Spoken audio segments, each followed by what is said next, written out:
नमस्ते। पैटर्न यानी प्रतिरूपों के इस खास विश्लेषण में बहुत बहुत स्वागत है। आज हम सब मिलकर चीफ पैटर्न डिटेक्टिव की भूमिका निभाने वाले हैं। हमारा आज का मिशन क्या है? छठी कक्षा की गणित की किताब के मैथमेटिक्स में पैटर्न चैप्टर के पन्नों में छिपे रहस्यों को डिकोड करना। ये कोई आम पढ़ाई नहीं है, बल्कि एक ऑफिशियल इन्वेस्टिगेशन है। हम किताब में दी गई टेबल्स और आकृतियों को सीधे अपनी आंखों से देखेंगे और उनके पीछे छिपे गुप्त नियमों का पता लगाएंगे। तो चलिए बिना देर किए सीधे इस रहस्य में गोता लगाते हैं। आज के हमारे इस जासूसी मिशन के 4 मुख्य चरण होंगे। पहला, अंकों का रहस्य। दूसरा, चित्रों का कोड।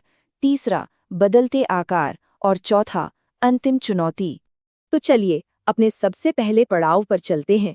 अंकों का रहस्य, टेबल 1 को समझना। हमारी जांच बिल्कुल बेसिक चीजों से शुरू होती है, अदृश्य और अमूर्त नंबर्स। किताब की इस टेबल 1 पर अपनी उंगली रखिए। पहली नजर में ये सिर्फ नंबरों की भीड़ लग सकती है, लेकिन जरा ध्यान से देखें। तीसरी लाइन में विषम संख्याएं यानी ऑड नंबर्स हैं 1 3 5 7। ठीक उसके नीचे सम संख्याएं यानी इवन नंबर्स हैं 2 4 6 8। और थोड़ा और नीचे जाने पर पावर ऑफ 2 यानी 2 की घात वाली लाइन मिलती है 1 2 4 8। मजे की बात यह है कि हर लाइन अपना एक अलग ही राज छुपाए हुए हैं। अगर हम सम संख्याओं वाली लाइन को देखें 2 4 6 8, तो क्या हम इन नंबर्स के बीच की छलांग पकड़ पा रहे हैं? यहाँ एक बड़ा ही सिंपल सा मास्टर फॉर्मूला काम कर रहा है। नियम बस इतना है, मौजूदा नंबर में 2 जोड़िए और अगला नंबर हाजिर। 2 + 2 हुआ 4, 4 + 2 हुआ 6।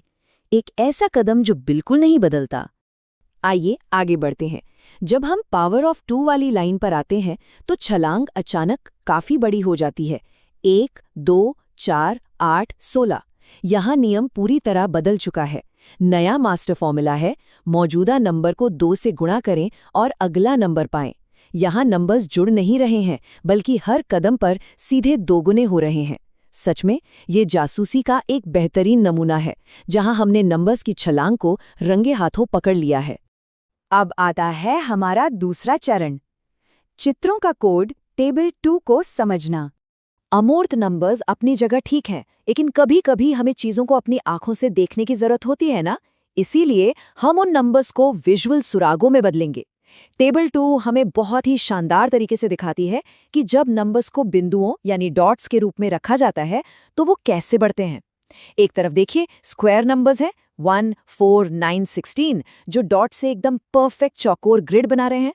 और दूसरी तरफ ट्रायंगुलर नंबर्स हैं 1 3 6 10, जो डॉट से बिल्कुल परफेक्ट त्रिभुज यानी ट्रायंगल बना रहे हैं। आइए इन ट्रायंगुलर नंबर्स को डिकोड करते हैं।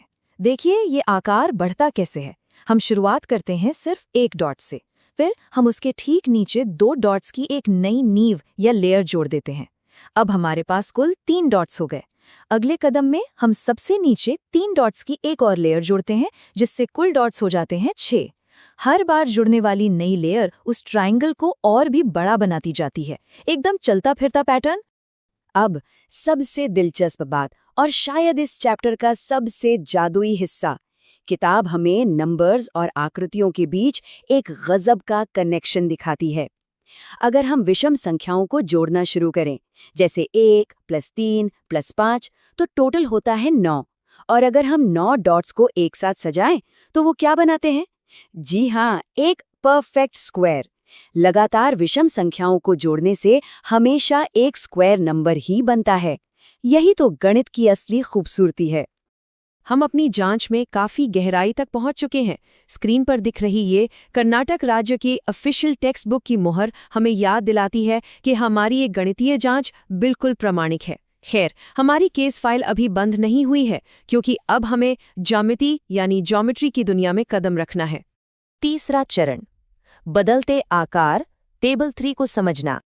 अब हम केवल डॉट्स नहीं गिनेंगे, बल्कि शेप्स को बदलते हुए देखेंगे। हम शेप शिफ्टर्स की दुनिया में आ गए हैं। किताब के इस हिस्से को देखिए।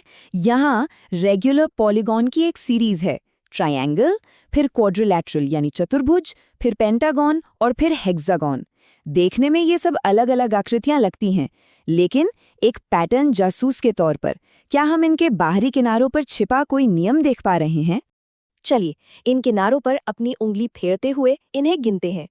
ट्रायंगल की 3 भुजाएं यानी साइड्स होती हैं।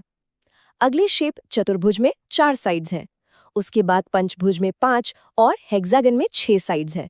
क्या हमने नोटिस किया कि असल में हो क्या रहा है?